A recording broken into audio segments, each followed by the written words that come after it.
Ya, coba bayangkan, taruh tangan begini. Ya. Yesus bilang apa kata terakhir itu? Sudah selesai. Nah, pernah coba pikir bagaimana cara yang bilang itu kah? Sudah selesai. Sudah selesai. Bagaimana caranya? Maksudnya pasti kita punya gambar. Kita semua punya pikiran bagaimana cara bilang begitu. Tapi kata yang Yesus pakai, sudah selesai, sebenarnya dalam bahasa yang dia pakai itu satu kata. Itu namanya tetelestai. Bilang, tetelestai. Nah, kata tetelestai dipakai kalau satu panglima berperang dan mereka kalahkan lawannya, dia bilang ini, tetelestai. Artinya, sudah menang. Jadi Yesus tidak bilang sudah selesai gaya orang kalah, tetapi dia bilang sudah selesai, kemenangan sudah selesai. Oh, tidak ada amin, kau gampang ya. Jadi patut kita tanya, apa yang dimenangkan Yesus di atas kayu salib? Betul? Kalau dia betul menang, apa yang dia menangkan? Untuk menjawab itu harus kembali kepada Kejadian pasal 1 dan 2. Di dalam Kejadian pasal 1 dan 2 dikatakan ini, Allah menciptakan kita manusia, laki-laki dan perempuan, menurut gambar dan Allah. Nah, memang ayat itu bunyinya bagus. Saya diciptakan menurut gambar dan rupa Allah. Tapi pernah tanya, apa artinya bahwa kita diciptakan menurut gambar dan rupa Allah? Setiap tahun saya minta orang untuk buat begitu, ambil tanah liatnya. Apa artinya? Kaum perempuan selalu bikin boneka gaya perempuan, laki-laki bikin boneka gaya laki-laki. Oh itu dia. Oh iya itu dia. Tidak juga. Bahwa kita diciptakan menurut gambar dan rupa Allah, itu artinya kita spesial. Bilang ini, saya spesial. Wah, amin kah? Allah menciptakan segala sesuatu dan nyatakan itu baik, tetapi kita manusia diciptakan secara spesial menurut gambaran rupa Allah. Tapi itu pun firman Tuhan katakan ini. Ada ayat lain yang firman Tuhan katakan ini. Tetapi harta ini kami punya dalam bejana tanah liat. Menurut firman Tuhan itu, kita adalah bejana tanah liat. Bilang ini, saya bejana tanah liat. Tetapi diciptakan untuk menampung harta atau kemuliaan Allah. Jadi kita manusia diciptakan menurut gambaran rupa Allah. Itu artinya kita diciptakan dengan kemampuan untuk menampung kemuliaan Allah. Dan pada awalnya Allah buat begini. Dia hembus nafas kehidupan. Kemuliaan Allah dia tampung di dalam kita manusia. Bilang amin. Amin. Saya bejana. Untuk menampung kemuliaan Allah. Itu kabar baik toh? Itu Kejadian pasal 1 dan 2. Kalian tahu apa yang terjadi di dalam Kejadian pasal 3 kah? Manusia jatuh dalam apa? Dosa. Dan dalam bahasa ilustrasi ini, itu seolah-olah bejana bocor. Firman Tuhan katakan bahwa oleh karena ketidaktaatan satu orang Adam, ya kita semua manusia di sini kan angkatan saya lihat, oh semua terima kasih. Ada yang lain apa itu kah? Sebagai manusia dengar baik, kita semua anak Adam. Dan firman Tuhan katakan kita diwariskan sesuatu dari Adam. Oleh ketidaktaatan Adam, kita semua menjadi orang berdosa. Celaka 13 ini. Dan firman Tuhan katakan ini, kita semua telah buat dosa dan telah kehilangan kemuliaan Allah. Berarti apa yang Allah tampung di dalam kita, yang membuat kita spesial, kemuliaan Allah hilang dari kita. Dan kalian tahu ada firman yang bilang ini, upah dosa ialah maut. Saya tanya, kalian ada botol air kah? Kalau bocornya masih pakai kah? Bilang sedikit saja, nanti saya pakai lap ini.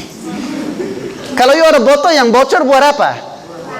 Buang, karena tidak ada gunanya lagi. Dan kita sebagai manusia dengan bocor, tidak ada gunanya bagi Allah, karena tidak bisa lagi menampung kemuliaan Allah. Kasihan manusia. Itu baru Kejadian pasal 3. Kalian tahu, jadi Kejadian pasal 3 sampai selesai seluruh perjanjian lama, itu cerita satu. Cerita manusia coba tambah lubang sendiri. Dia coba lewat agama. Dia coba melakukan hukum Taurat. Dia coba membawa persembahan korban. Dia coba menaati apa yang bisa, supaya dia bisa tutup lubang. Saya tanya, berhasil ke tidak?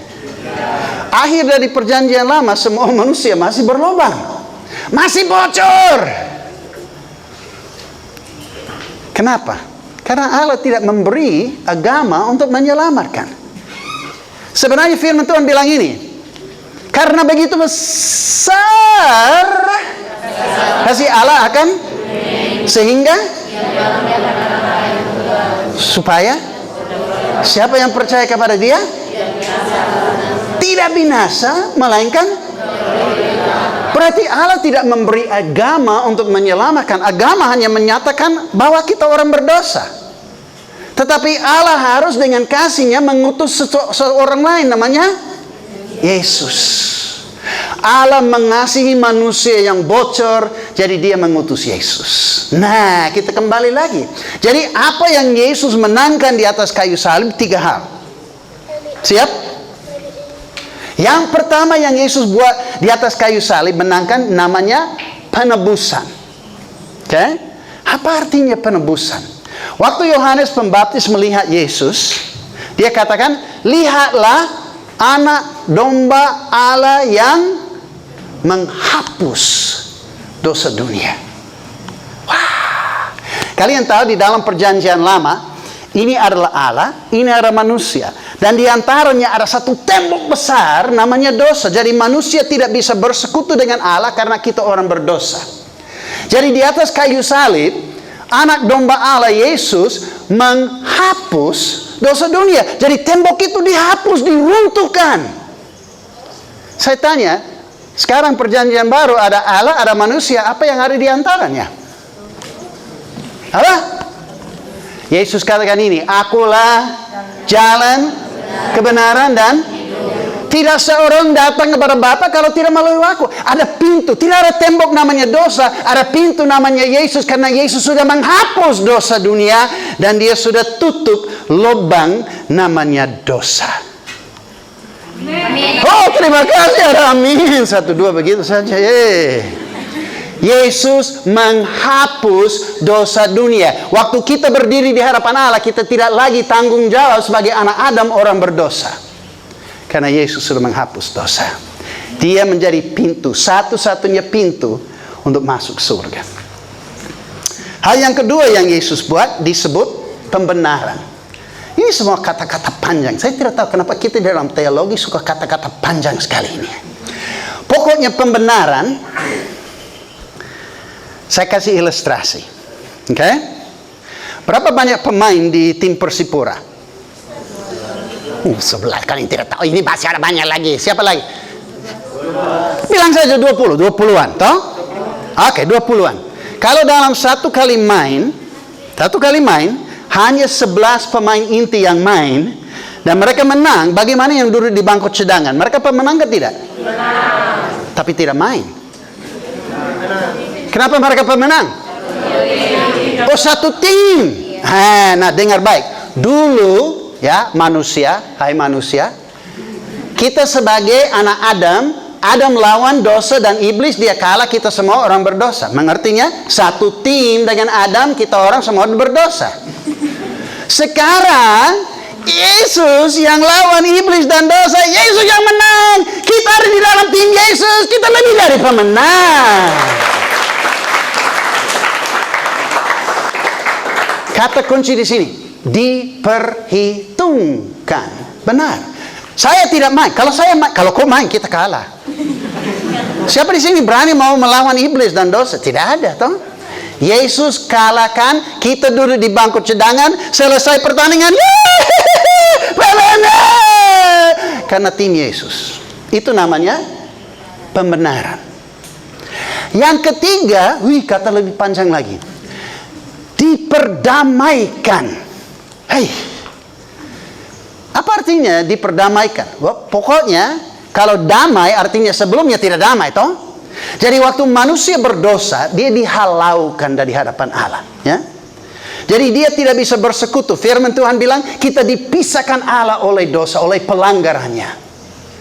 Jadi di dalam kematian Kristus, firman Tuhan kata ini, Allah telah mendamaikan dunia dengan dirinya oleh perantaraan Yesus Kristus.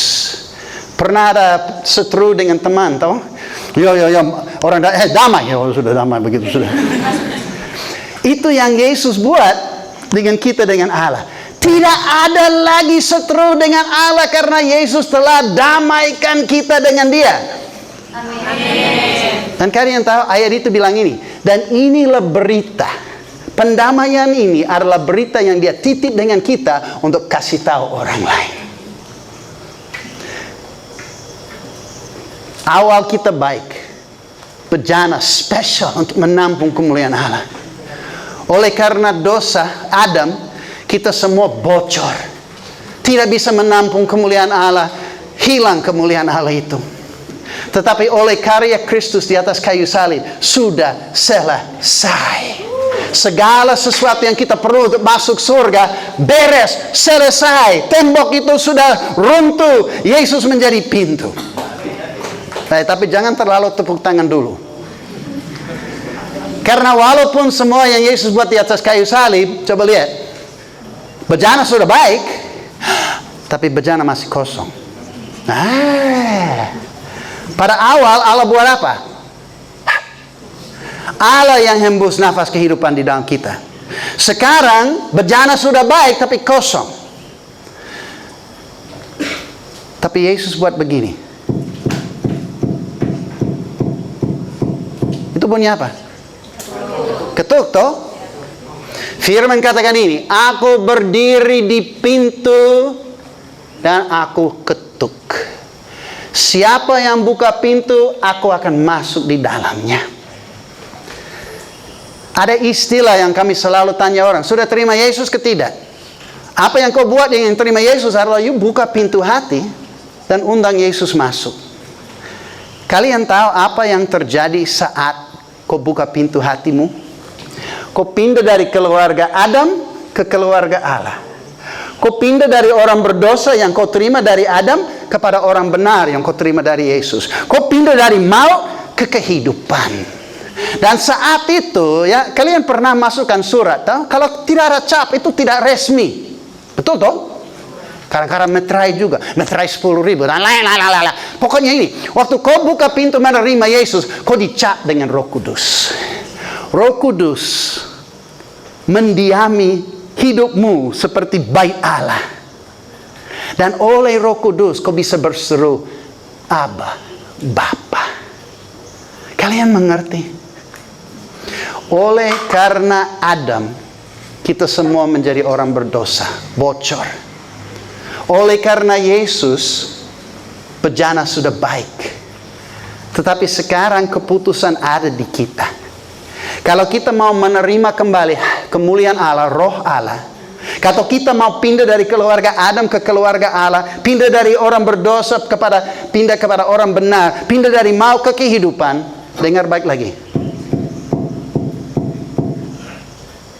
Saudara harus membuka pintu hatimu.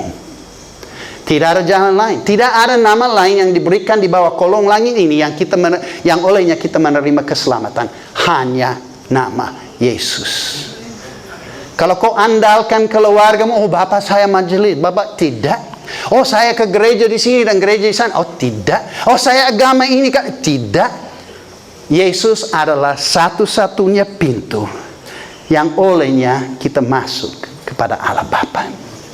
Nah, saya tahu kalian anak gereja, tapi mungkin baru malam ini kau mendengar Injil dengan jelas.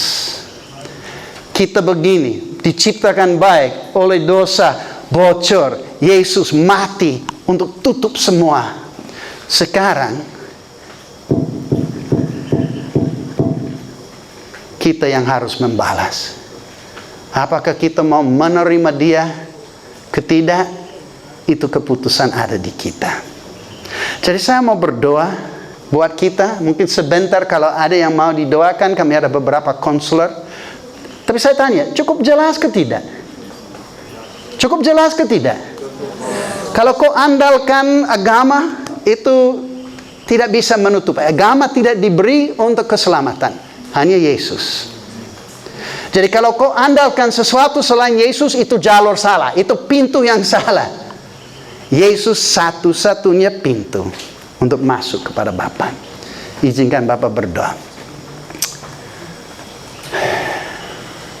Tuhan, terima kasih.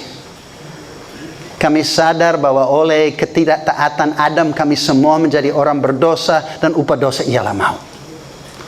Kami tidak bisa merubah hal itu.